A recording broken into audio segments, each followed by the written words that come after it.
kuni Abu Bakr Siddiq radhiyallohu anhu bilan Umar radhiyallohu anhu o'rtalarida gap qochib qoldi. Tortishib qolishdi. Shunda Hazrat Abu Bakr aytdilarki, "Ey Umar," dedilar. "Meni kechir, men sal qo'pol gapirib yubordim," dedilar. Hazrat Umar, "Yo'q, kechirmayman," dedi. Umar, "Iltimos," dedilar. Orqalaridan kelib to uylarigacha keldilar. Umar, "Iltimos, kechir meni," dedilar. "Yo'q," dedi. Umar uyga kirib eshikni taraq yopib qo'ydi. Abu Bakr Siddiq radhiyallohu anhu eshikning tagida turib qoldilar. Keyin to'g'ri masjidga keldilar. Bu rivoyatni Abu Dardo radhiyallohu anhu rivoyat qilgan. Payg'ambar alayhissalom bilan sahobalar o'tirgan edi. Abu Bakr aytdilarki, "Ya Rasululloh, men Umarga sal qattiqroq gapirib qo'ydim.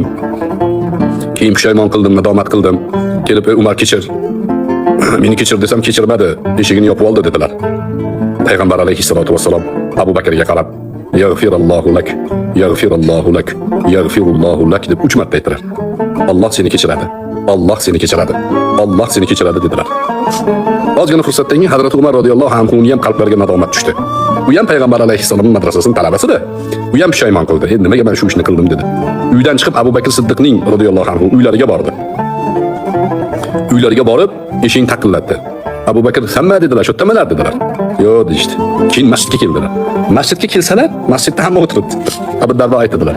Abu Bakr Siddiq o'tiribdilar, boshqa sahobalar bor, Payg'ambar alayhissalatu vassalom. Umarni ko'rdilar, muborak yuzlari qip-qizil bo'ldi. Ya'ni g'azabdan. Umarga qarab turib g'azab qilib turibdilar. "Ya Rasululloh, men shunaqa qilib noto'g'ri qilib qo'ydim. Abu Bakr uzr so'rasa uzrini qabul qilmadim," deganda Payg'ambar alayhissalatu vassalom, "Nimaga uzrini qabul qilmaysan?" dedilar. "Men payg'ambar bo'lib kelganimda hammang meni yolg'onchi dedilar." Abu Bakr tasdiqladi. "Hammang menga dushman bo'lding." Abu Bakr yonimda turdi. "Senlar nimaga Abu Bakrni ozor berasanlar? Nima haqlaring bor?" deganda gapiraverdilar. Abu Dardo aytadi. Abu Bakr radhiyallohu anhu qaradim deydi. U qo'rqib ketyapti. Qo'rqishi Payg'ambar alayhissalatu vassalomdan Umarga ozor yetib olarmikin deb o'tirgan joylarida tizzalariga suyanib turib, "Ya Rasululloh, men o'zi zulm qildim. Men xato qilgan edim. Men qo'pol gapirgan edim. Kechiring ya Rasululloh," deb Hazrat Umarni himoya qildilar. Payg'ambar alayhissalom u kishiga birinchi iymon keltirgan odamlarni shunaqa himoya qilardilar. Keyin deydilar, sahobalardan hech kim Abu Bakr Siddiq radhiyallohu anhu ga betlanib gapirmadi shundan keyin. Abu Bakr Siddiq radhiyallohu anhu bitta ko'ylagini oldin yirtgan edi bu odam. Payg'ambar alayhissalomga bir qadam oldinda iymon keltirgan edi.